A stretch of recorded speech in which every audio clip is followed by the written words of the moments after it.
일본의 전통놀이 중 하나인 카고메 카고메. 마치 강강술래와 수건 돌리기를 합쳐놓은 듯 참가자는 술래 주위를 빙빙 돌며 노래를 부르고, 노래가 끝나면 술래는 자신의 뒤에 있는 사람을 맞추는 놀이죠. 그런데 이 노래의 가사가 좀 이상했습니다.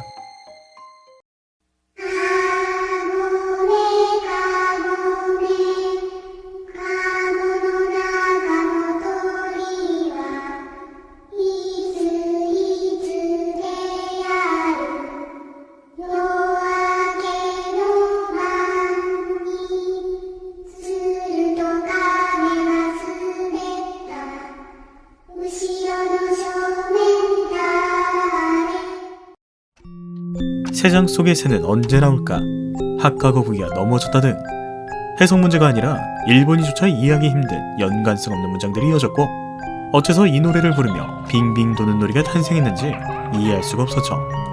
게다가 뒤의 얼굴은 누구? 라는 마지막 가사 때문에 알 수 없는 음침함까지 느껴졌습니다. 이에 수많은 괴담과 해석들이 탄생하죠. 첫 번째, 입을 줄이기 위한 노래.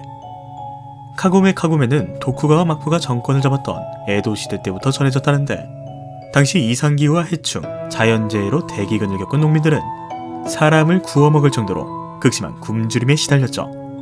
때문에 몇몇 사람들은 카고메 카고메는 결국 한 사람을 선택하며 끝난다.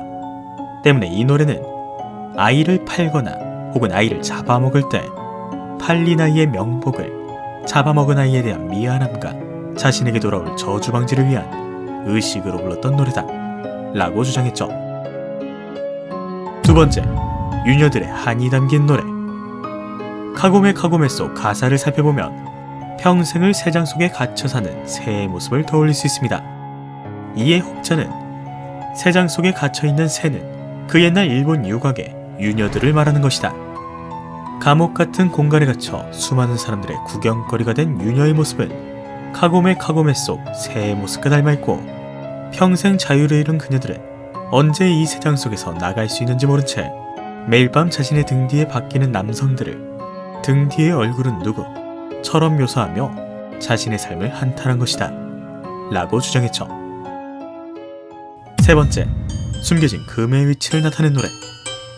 여전히 풀리지 않은 일본 미스테리 중 하나로 일본의 전국시대를 통일한 도쿠가와 가문은 약 4조 원에 달하는 금을 일본 어딘가에 숨겼다는데 여전히 찾지 못했죠. 때문에 수많은 사람들은 카고메가 정확히 무슨 뜻인지 밝혀지진 않았지만 우리는 그 발음과 동일한 단어를 알고 있다. 바구니노, 눈목, 바구니의 눈이다.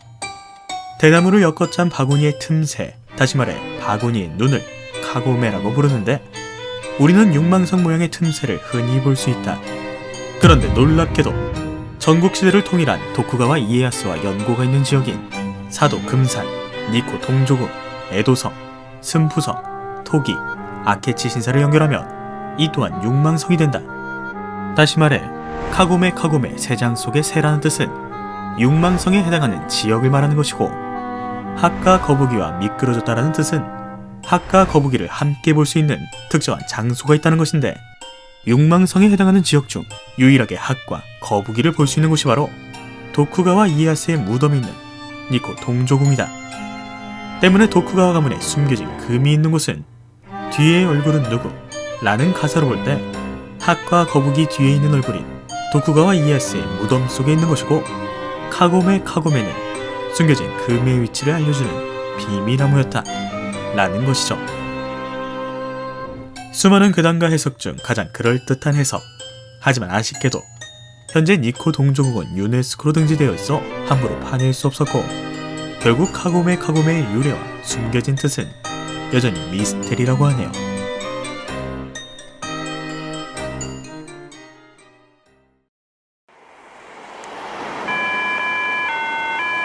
일본의 몇몇 횡단보도에서 들을 수 있는 보행자 신호, 도련새. 에도 시대 때부터 구전되어 온 이 노래는 마치 우리나라 동대문 놀이처럼 아이들이 손을 모아 관문을 만들고 그 사이를 다른 아이가 왔다 갔다 하며 불렀다고 합니다. 그런데 이 동요 역시 아이들이 부르는 동요라기엔 뭔가 음침하고 섬뜩한 느낌이 있었죠. 도량새 도량새 고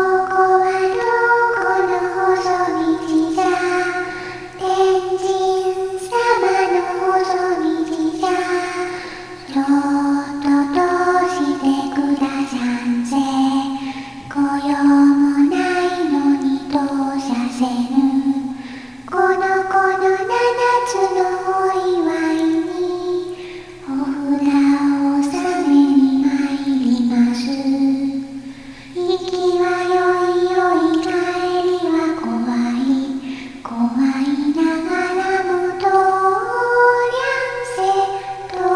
ゃんせ여러 가지 이유로 유아 사망률이 높았던 근대화 이전 수많은 아이들이 3살, 7살도 채 넘기지 못하고 죽어나가자 그 옛날 일본 사람들은 7살까지는 내 아이가 아닌 신의 아이다 때문에 7살 전에 아이가 죽었다면 그건 원래 부모인 신을 찾아간 것이기에 슬퍼할 필요가 없다. 그런데 만약 아이가 7살까지 건강하게 자랐다면 그건 7년간 신의 아이를 키워준 자신에게 자식을 점지해준 것이기에 근처 신사나 절에 가서 신께 감사 인사를 드려야 한다 라고 생각했죠. 때문에 이 노래 토란세의 내용은 아이의 7살을 기념하고자 신께 감사드리러 간 부모의 이야기입니다. 그런데 뭔가 이상한 구절이 있었습니다. 가도 좋아요, 좋아요. 돌아가는 건 두렵죠. 두렵더라도 지나가세요, 지나가세요. 신께 감사 인사를 드리고 집으로 돌아가려는데 어째서 두렵다는 것일까?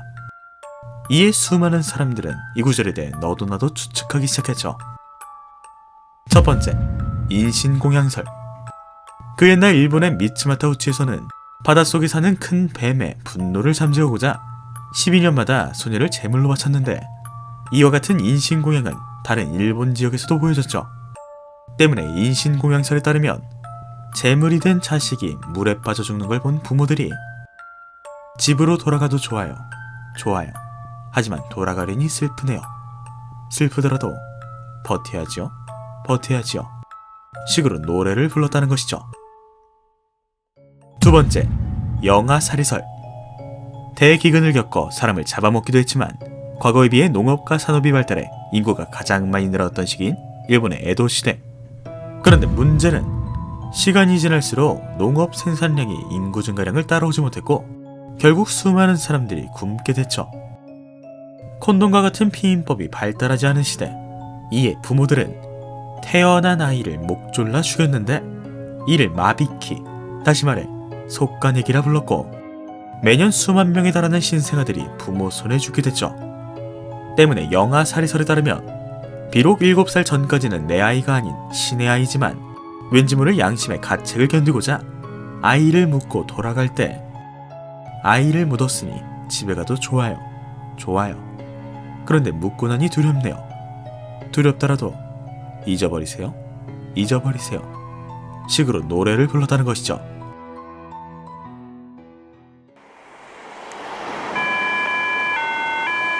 이 곡이 흐르는 동안은 지나가도 좋습니다 라는 의미로 사용된 토란세.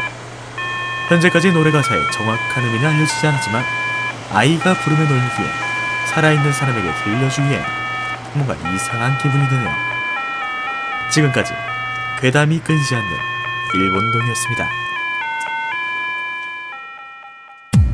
이 영상은 류키님, 서리님, 정미령님, 제이님, 라이트그리님, 현율님, 무적태풍쭈리님, 에이핑크만세님, 와이무님, 사자인형님, 리무땅님, 파일리님, 푸른거북이님, 시골선생님, 루데일님의 후원으로 제작되었습니다. 감사해요.